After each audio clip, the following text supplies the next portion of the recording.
ቆይ ምን አድርጊ ነው የሚልሽ? እኔ እንጃ ካሌብ፣ ምን አውቃለሁ ነው። ይህንን ሰውዬ በምን አይነት መንገድ ከህይወታችን እንደምናወጣው አላውቅም። ምን ነው? አይ ምንም። ለምን ሳቅሽ? ኧረ እኔ አልሳቅኩም። ይኸው እያየሁሽ እኮ ነው። ስቀሻል። ደስ ብሎኝ። ምንም ያስደስት ነገር ተገኘ? ካሌብ፣ መከራ የወዳጅ መለያውን ፊት ነው ይባላል። የኔም መከራ ደግሞ ምን ያህል እንደ ወርቅ የነጠሩ ወዳጆች እንዳሉኝ ያሳይቶኛል። አንተና አባዬ የእውነት ለእኔ ስትጨነቁ ሳይ ምን ያክል ጥሩ ወዳጆች እንዳሉኝ አይቼበታለሁ። ትሁት፣ አንቺ ራስሽ እኮ ነሽ እኛን ወዳጅ አድርግሽ። ለእኛ ብዙ ነገር ሆንሻል። ቢሆንም ይህን ያክል ፍቅርና ይህን ያክል ማሰብ ሳይ ይህ ሁሉ ለእኔ ነው እላለሁ። ስታይም በዚህ ልክ መሰላቸት ጀመርክ ማለት ነው? ቆይ ቲና፣ ለምንድን ነው ተስፋ የማትቆርጪው? መቼም ቢሆን እኔ ተስፋ አልቆርጥም ካሌብ። ቆይ እንዴት ግን በዚህ ልክ ልትጠላኝ ቻልክ? ልብ እስኪ ጠፋ ትወደኛ ነበር እንዴ? በድሮ በሬ እኮ ያረሰ የለም። ደግሞ ከአንቺ የተሻለ ልብ ያለው ሰው አግኝቻለሁ። ትሁት ነች ከኔ የተሻለችው? አዎ። እኔ አባት ላድርግ ስልህ እምቢ ብለህ የእንጀራ አባት መረጥክ ማለት ነው? ምን ማለት ነው? አልሰማህም? ትሁት እኮ ልጅ አላት፣ ያውም ደግሞ ከተመስገን። ምን? ካሌብ የሰማውን ነገር ለማመን ተቸግሮ እየገሰገሰና በፍጥነት ወደ ቤት እየሮጠ ሲሄድ አባባ አይተውት ሁኔታው ደስ ስላላቸው ተከትለውት ወደ ቤት እየሄደ ባለበት ሰዓት ካሌብ ጠብቀኝ በማለት እንግዲህ ሲያስቆሙት፣ ቆይም ሆነህ ነው እንደዚህ እየሆንክ ያለው ሲሉት፣ ተወኝም አባዬ እኔ የሰማሁትን ሰምተሃል ብለው ሲሉት፣ ምንድን ነው የሰማኸው? በመጀመሪያ ንገረኝ ነበር ያሉት። ያቺ ትሁት ልጅ እያላት ነው አይደለ እንደዚህ የምትጫወትብን በማለት እንግዲህ በጣም ተናዶ እሳት ለብሶ እሳት ጎርሶ በፍጥነት እየሄደ ነበረ። ያው እስከ ዛሬ ድረስ እንደሚያስከፋት አሁንም ሊያስከፋት ነበር። ነገር ግን አባባ ሁኔታው ደስ ስላላቸው እሱን ይዘው ሊረጋጋ ችሏል። ምክንያቱም ይህን ያደረገችበት ምክንያት ስላላት ነው። ያልነገረችህ ደግሞ ብትነግርህ ሄደህ በንዴት ስትናደድ አንተ የምትናገረውን ስለማታቅ ለተመስገን ትነግረዋለህ ብላ ነው እንጂ እኔ እኮ አውቃለሁኝ። እንዴት ይህንን ነገር እስከዛሬ እንድትነግርህም ጠይቂያት ነበር። ነገር ግን እሷ ልጅቱ መጀመሪያውኑ ቀድማ ታውቃለች። አየህ፣ ያንተ ስለምታጠፋ እኮ ነው ቀድማ ያልነገረችህ። ሄደህ እኮ ነገሩን ማታበላሽ አይነት ሰው ብትሆን እኮ ትነግረህ ነበረ። ለእኔ እንደነገረችህ ለእኔ ነግራኛለች። እኔ አውቃለሁኝ። ሌሎቻችን ሁላችንም እናውቃለን። አንተ ነህ ያላወቅከው። ስለዚህ አንተ ያላወቅከው ምክንያቱም ደግሞ ይሄ ነው። አሁንም ቢሆን ልትረጋጋ ይገባል በማለት እንግዲህ ቤት ከመግባቱ ቤት ቢገባ በዚህ ሁኔታ ያስቀይማታል ብለው ከቤት እንዲመለስ አድርገውታል ማለት ነው። እንግዲህ አባባና ካሌብ ካወሩ በኋላ ወደ ቲና ጋር ሄደው ቢኖራትስ ምን አገባሽ አንቺ ብለው ሁለታቸውም ሲያዋርዷት፣ እኛ ማድረግ ያለብን እንደዚህ ነው። ቲና ማስደሰት የለብንም በጭራሽ ካሌብ። እሷ ፊት ምንም የመከፋት አይነት ስሜት እንዳታሳይ። እሷን መስራት ያለብን እንደዚህ ነው እንጂ እንደዚህ የምትናደድላት እና የምታበሳጭ ከሆነ እኮ ብዙ ነገር እያመጣች ታናድድሃለች፣ ታበሳጭሃለች። እሷን በጭራሽ ልሰማት አይገባም ብለው እንግዲህ አረጋግተውታል ማለት ነው። እንግዲህ ኤደን በሰማችው ነገር በጣም አዝና ካሌብ እንዲሁ ዳኒ ለምን ተቲና ጋር ተገናኘ በማለት ከፍቷት እቤት ሄዳ ካሌብ ጋር አውርታው ነበረ። ነገር ግን ካሌብ እና ኤደን ያሰቡት አስተሳሰብ በሌላ ነበረ። ዳጊ ግን ያሰበው እንደዛ አይደለም። እዚህ ቤት ላይ ተንኮል የምትሰራውን ነገር ለማስቀልበስ ብሎ እንጂ ከእሷ ጋር ግንኙነት ለመፍጠር አስቡ አይደለም ማለት ነው። እንግዲህ ኤደንን እነግርሻለሁ ብሎ እንደምንም ብሎ አረጋግቷት ነበረ። ዳኒ እነግርሻለሁ ብሏት ለምኗት ነበረ ሄደው። ከተመለሰ በኋላ ነገሩን በሙሉ በዝርዝር ሲነግራት ምን እያልክ ነው ዳኒ ስትለው፣ ኤዱ እኔ እዛ ቤት ብዙ ነገር አጥፍቻለሁኝ፣ ብዙ ነገር አድርጌ በድያቸዋለሁ። ስለዚህ አሁን ላይ እነሱ ላይ የሚደርሰውን ሁሉ ነገር ማስቀልበስ ነው ያለብኝ። እኔ እዛ ቤት ላይ የሚደርሰውን ችግር ማስቆም ነው ያለብኝ። ለዛ ብዬ ነው እንጂ እኔ ቲናን የቀረብኳት አንቺ እንደምትዩ አይደለም። እኔ እኮ አንቺ እንደምትዩ ቢሆን እኮ አንቺ ጋር ጥገኝነት አልጠይቅም ነበር። አንቺ ጋር ልረፍ ያልኩሽ እኮ እሷ ለጊዜ ጎዳና ከምትወጣ እሷን እዛ አድርጌ እኔ አንቺ ጋር ለምጠሩት ለዚህ ነው እና ኤዱ እባክሽ ተረጂ ብሎ ሲላል እኔማ ተረድቻለሁ። ይህንን እኮ እንደዚህ አላሰብኩም ነበር። እኔ እኮ ያሰብኩት በሌላ መንገድ ነበረ። በቃ ይቅርታ ብለው እንግዲህ ተያይዘው ወደ አባባ ጋር ወደ ቤት እየመጡ እንግዲህ ትሁትንም ለማረጋጋት ነበረ። ትሁትም ከዳኒ ሲያወራ የነበረው በጣም አስደንግጧታል ማለት ነው። እንግዲህ ዳኒ በባለፈው ሳምንት ለመጀመሪያ የነገረችው እሱን ነበረ። እሱም ደግሞ ነገሮቹን ለእኔ ተይው እኔ አስተካክላቸዋለሁኝ፣ ይሄን ሁሉ ጊዜ ለፍተን በዝም ብለን መውጣት የለብንም፣ ገንዘብ ልናገኝበት ይገኛል።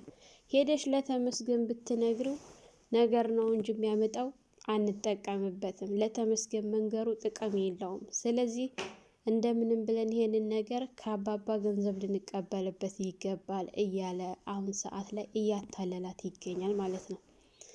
ይህንን ነገር እሷን ከለመናት በኋላ ቀጥ ብሎ ወደ አባባ ጋር ሄዶ አባዬ ላውራ ፈልጋለሁ ብሎ አባባን ይዞ ለብቻ እያወሩ ባሉበት ሰዓት ነገር ግን ትሁት ለአባባ ሻይ ሰርታ ይዛ ስትመጣ ሳታገኛቸው ስትቀር ቆይ ወዴት ሄዶ ነው ስትል ወደ ውጭ ስትወጣ ዳኒና አባባ እያወሩ ስትሰማ በጣም ደንግጣ ራሷን ስታ ልትወድቅ ስትል እንግዲህ ዳኒ አይቷት ሁለታቸውም ሮጠው በመምጣት ልትወድቅ የነበረውን ይዘው አስቀምጠው አረጋግተዋታል። አባባም ሁሉ ነገር ለእኔ ተይው እኔ አስተካክለዋለሁ፣ ምንም አታመጣትና እሷ ከጉራ ውጭ ምን ታውቃለች ብለሽ ነው በማለት ነበረ ነገሩን የቀለበሱት። እሷ ግን አባዬ ተመስገን ጋር ተደረሰ በጣም ከባድ ነው የሚሆነው ለሱ እኮ ከነገረችው ምናምን ስትል እሱን ለእኔ ተይው ልጄ ምን አለ ብትረጋጊ እኔ አስተካክለዋለሁኝ እያልኩሽ ብለው እሺ እንግዲያስ አባዬ ስትል ቆይ ግን ለምንድን ነው ለካሌብ የማትነግሪው? ምክንያቱም ለአንቺ ያለው አስተሳሰብ እንደምታውቂው ነው እና ለካሌብ ንገሪው በኋላ ሲሰማ እንዳይቀየምብሽ ብለው ሲላት አባዬ ለካሌብ እኮ ያልነገርኩት ወድጄ አይደለም፣ የሆነ ነገር በሚሰማ ሰዓት እና በሚናደድ ሰዓት ሄዶ በንዴት ለተመስገን ይነግረዋል ብዬ አስቤ ነው እንጂ ለሱ ለመደበቅ ፈልጌ አይደለም ስትል ለነገሩ ልክ ነሽ ልጅ እኔ እኮ ሲሰማ ይከፋብሻል ብዬ ነው ሲል እሱ እኮ እኔም አልጠፋኝም በማለት ነበረ የመለሰችላቸው ማለት ነው።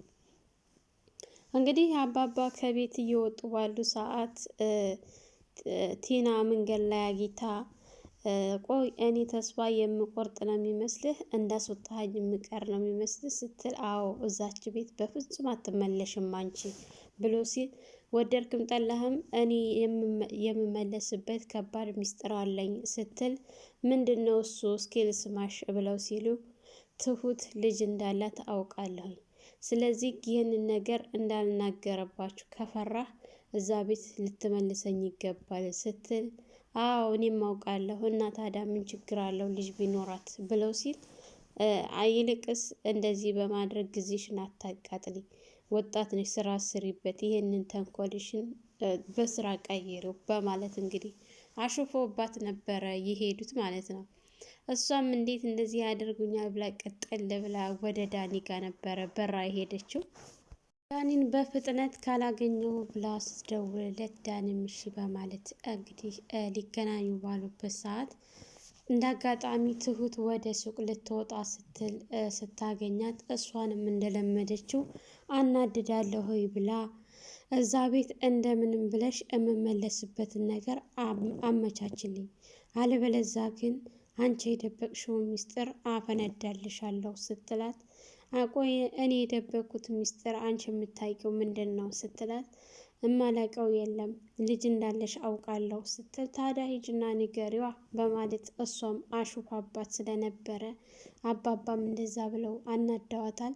ድጋሜ ደግሞ ትሁትም እንደዚህ ስላለቻት ቀጥል ልንግብግብ ብላ በፍጥነት ዳኒ ጋ ሄዳ እንደዚህ እንደሰሩልኝ ካልሰራላቸው አልቀርም፣ አገኝቻቸው እኮ እነሱን አናድዳለሁ ብዬ ጭራሽ ራሴን የተናድጄ የመጣሁት እና አለቃቸውም እያለች ፉከራዋን እንደቀጠለች ነው ዳኒ ጋ። ዳኒም ደግሞ ይህንን ነገር ቀስ ብሎ እንደሚያስተካክልላት ቃል ቢገባላትም እሷ ግን በጭራሽ ብላለች። አሁን ሰዓት ላይ ማንንም አልሰማም ብላለች ማለት ነው። ይሄ ነገር ያዋጣታል አያዋጣትም የሚለው መቼም አያዋጣትም። እርግጥ ነው ይሄ ነገር ተደብቆ አይቀርም። ተመስገን ሊሰማ ይችላል፣ ግን ደግሞ ምንም አያመጣም። ምክንያቱም አባባ የሚመጣውን ነገር እኔ እመልሰዋለሁ ብለዋል። በእርግጠኝነት እሳቸው ደግሞ ትልቅ ብልሃት ነው ያላቸው። ሁሉንም ነገር ለማስተካከል ይችላሉ ማለት ነው።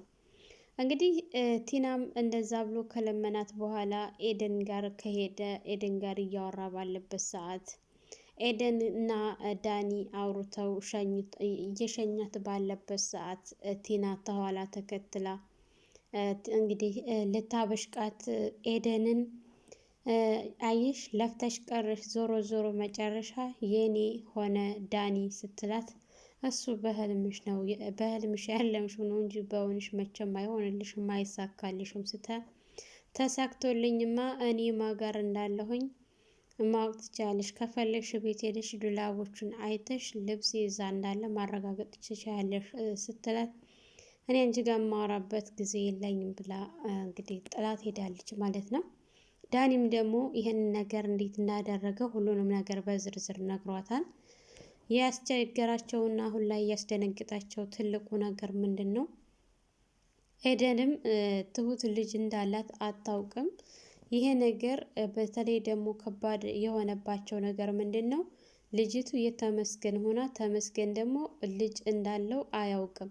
ልጅ እንዳለው ቢያውቅ ቤተሰቡን ይረብሻል፣ ይበጠብጣል ብለው ነው አሁን ሰዓት ላይ ለሱ መናገርም ማሳወቅም ያልፈለጉት። ይህንን ደግሞ ቲና እናገራለሁ ብላ እየተጋበዘች ትገኛለች። በአሁኑ ሰዓት ተመስገን ይህንን ነገር ቢሰማ እውነት ያምንበታል? ብቻ ከባድ ነው። እሱ ያምናል በእርግጠኝነት ከትሁት እንኳን ልጅ አለህ ተብሎ ይቅርና እንዳውም እንዲሁ እያስቸገረ ነው በአሁኑ ሰዓት ላይ ማለት ነው።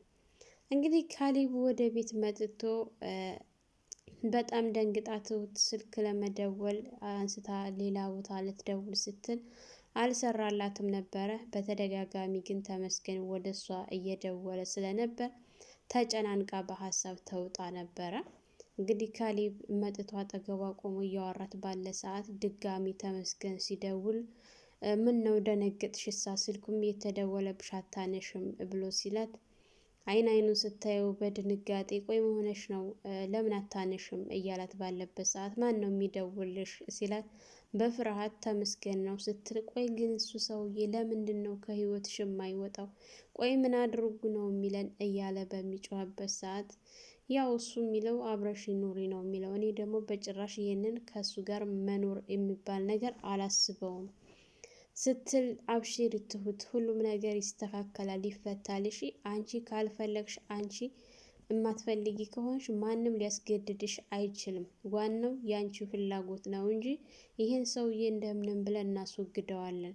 ብቻ አንቺ ተረጋጊ፣ እንደዚህ አትጨናነቂ ምናምን ብሎ ሲላት ፈገግ ስትል ቆይ ምን ተገኝቶ ነው ፈገግ አልሽሳ ብሎ ሲላት እኔማ እንደዚህም ሆነው ምንም ሳላደርግላችሁ ምንም ሳታውቅ ለእኔ ብላችሁ ይህንን ሁሉ አንተም አባዬም ለእኔ መስዋዕት ስትከፍሉልኝ ሳይ ሰው የለኝም ባልኩ ሰዓት እናንተ ግን ሰው ሁናችሁ ስትገኙልኝ እኔን ለመጠበቅ የምታደርጉልኝ ነገር በጣም ስለሚያስደስተኝ ለሱ ነው የተደሰትኩት ስትል አንቺ እኮ ልብሽ በጣም ንጹህ ነው ሲላት እርግጠኛ ነህ? ቆይ እኔ ምን አድርጌላችሁ ነው እንደዚህ የምትሆኑልኝ ስትል ምንም ሲላት ምን ስትል አንቺ ሳትሆኚ ብሎ እንግዲህ እጁን ወደ ልቧ ጋር አድርጎ ለዚህ ለንጹህ ልብሽ ነው ብሏት ያው ሁለታቸውም ሌላ ስሜት ውስጥ ገብተው ነበረ። እንደገና ካሌብ ስራ ላይ ልሂድ በቃ ሲል እሷም ስራ ላይ በማለት ሁለታቸውም ተበራገው ነበረ ማለት ነው።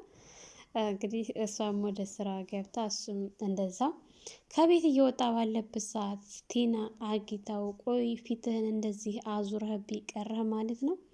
እንደዛ እንዳልተንገበገብክልኝና እንዳልሳሳልኝ ዛሬ ስታየኝ እንኳ በአይንም ሙሉህ ለማየት ተጸየፍከኝ ስትል ቆይ ምን አድርጉ ነው የምትይኝ ቲና? ለምን የራስሽን ህይወት አትኖርም ሲላት እኔ እማ እኖራለሁኝ፣ ግን አንተ በጣም ትገርማለህ። እኔ ልጅ ልውለድልህ ከኔ ልጅ አግኝ ብዬ ስልህ አንተ ግን የእንጀራ አባት መሆንን መረጥክ ስትለው፣ ቆይ ምን እያልሽ ነው? ያምሻል እንዴ ሲላት፣ አዎ ያመኛል።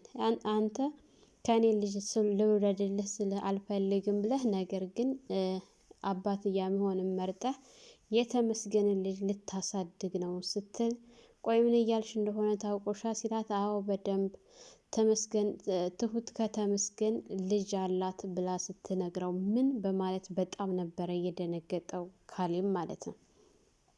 እንግዲህ ካሌብ እንዳይሰማ ነበረ የምትፈልገው ትሁት። ቲና አሁን ሰዓት ላይ ለተመስገን መንገሩ ምንም አማራጭ ስለሌለ ለእሱ ነው መንገር የመረጠችው። ምክንያቱም እሱ ዘንኩር ስለሆነ ነገሮችን ሁሉ ማበላሸት ስለሆነ ስራው ጠንቅቃ ስለምታውቀው ለካሌብ መጥታ ነግረዋለች። እንግዲህ ካሌብ ምን እንደሚፈጠር እሱን አብረ ነው የምናየው ይሆናል። ሰላም ሰላም! ውድና የተከበራችሁ የቻናላችን ቤተሰቦች እንኳን ሰላም መጣችሁ። ለዚህ ዩቲዩብ አዲስ የሆናችሁ ላይክ፣ ሸር፣ ሰብስክራይብ በማድረግ ቤተሰብ እንድትሆኑ እያልኩኝ ለዛሬ የነበረን ይህን ይመስል ነበረ። በሌላ ቪዲዮ ተመልሼ እስከመጣ መልካም ቆይታ ይሁንላችሁ።